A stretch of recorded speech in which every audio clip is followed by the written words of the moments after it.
मेरी कक्षा में आप सभी का स्वागत है।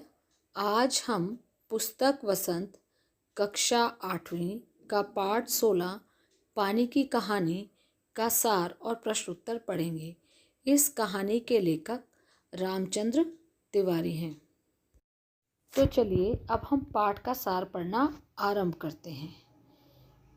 पानी की कहानी में एक ओस की बूंद अपनी रक्षा के लिए बेर के पेड़ पर से लेखक की हथेली पर कूद जाती है और उसे अपनी कहानी सुनाना शुरू करती है। ओस की बूंद कहती है कि अरबों वर्ष पहले हाइड्रोजन और ऑक्सीजन के मिलने से उसका जन्म हुआ। जब पृथ्वी का तापमान घटा तो वह बर्फ के रूप में बदल गई, और जब बर्फ का सामना गर्म धारा से हुआ तो वह पिघलकर समुद्र के पानी में मिल गई। समुद्र की गहराई की यात्रा करने की इच्छा ने उसे समुद्र की गहराई में ले लिया। वहां से वह ऊपर ना आ सकी और वह वहीं वर्षों तक समुद्र की चट्टानों से होते हुए जमीन के सहारे ज्वालामुखी तक पहुंच गई। वह उसे गति के साथ भाप की स्थिति में आकाश में भेज दिया और वहां उसे आंधी से मिल जाना पड़ा। और जब बहुत से वाष्प कण मिल गए तो भार अधिक होने के कारण वो बारिश के रूप में पहाड़ पर आ गिरी। पहाड़ पर से अपने साथियों के साथ तेजी से एक ऊंची जगह से नीचे गिरी और नीचे पत्थर के टुकड़े टुकड़े कर दिए। वहां से समतल भूमि की तलाश में नदी की धारा के साथ बहते हुए कभी मिट्टी का कटान किया तो कभी पेड़ों की जड़ों को खोखलाकर उनको गिरा दिया। अपनी जिज्ञासा के कारण कारखाने के नलों में कई दिनों तक फंसे रहने के बाद भाग्य के साथ देने पर एक टूटे नल से बाहर निकलकर वापस भूमि द्वारा सोख लेने पर बेर के पेड़ तक पहुंच गई। बेर के पेड़ की जड़ों के रोए द्वारा खींच लेने पर कई दिनों तक वहीं फंसे रहने पर पत्तों के छोटे छोटे छेदों के द्वारा बाहर निकल गई। रात होने के कारण वहीं सुबह का इंतजार करती रही और सुबह लेखक को देखकर अपनी रक्षा की खातिर उसकी हथेली पर कूद पड़ी और सूरज के निकलते ही वापस भाप बनकर उड़ गई। तो चलिए अब हम पाठ के प्रश्न उत्तर पढ़ना आरंभ करते हैं। लेखक को ओस की बूंद कहाँ मिली?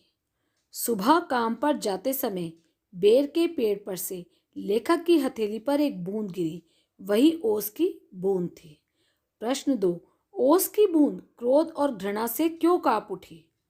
ओस की बूंद के अनुसार जल की जड़ों के रोए बहुत निर्दयी होते हैं। वे बलपूर्वक जल कणों को पृथ्वी में ही खींच लेते हैं। कुछ को तो पेड़ एकदम खा जाते हैं और ज्यादातर पानी के जो कण हैं वो अपने अस्तित्व को खो देते हैं और उनका सब कुछ छीन जाता है और पेड़ के द्वारा उन्हें बाहर निकाल दिया जाता है, यानी कि वह अपना रूप खो देते हैं। यह सब बताते हुए ओस की बूंद का शरीर क्रोध और घृणा से कांप रहा था। प्रश्न 3, हाइड्रोजन और ऑक्सीजन को पानी ने अपना पूर्वज पुरखा क्यों कहा? ओस की बूंद लेखक को बताती है कि अरबों वर्ष पहले हाइड्रोजन और ऑक्सीजन के मिलने से वह पैदा हुई है। उन्होंने आपस में मिलकर अपना प्रत्यक्ष अस्तित्व गंवा दिया है और उसे उत्पन्न किया है। इसी कारण वह हाइड्रोजन और ऑक्सीजन को अपना पूर्वज पुरखा कहती है।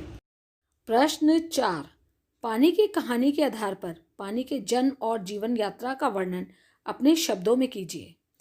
पानी की कहानी के आधार पर पानी का जन्म अरबों वर्ष पहले हाइड्रोजन और ऑक्सीजन के मिलने से हुआ और तब से लेकर पानी की जीवन यात्रा बहुत ही विचित्र रही है। जन्म के बाद पानी ने ठोस रूप बर्फ का ले लिया और गर्म धारा के द्वारा तरल रूप ले लिया। वहां से समुद्र तल तक यात्रा करके जमीन के द्वारा ज्वालामुखी तक पहुंच गया और वहां पर गर्मी के कारण वाष्प रूप ले लिया। फिर आकाश में आंधी के साथ मिल गया।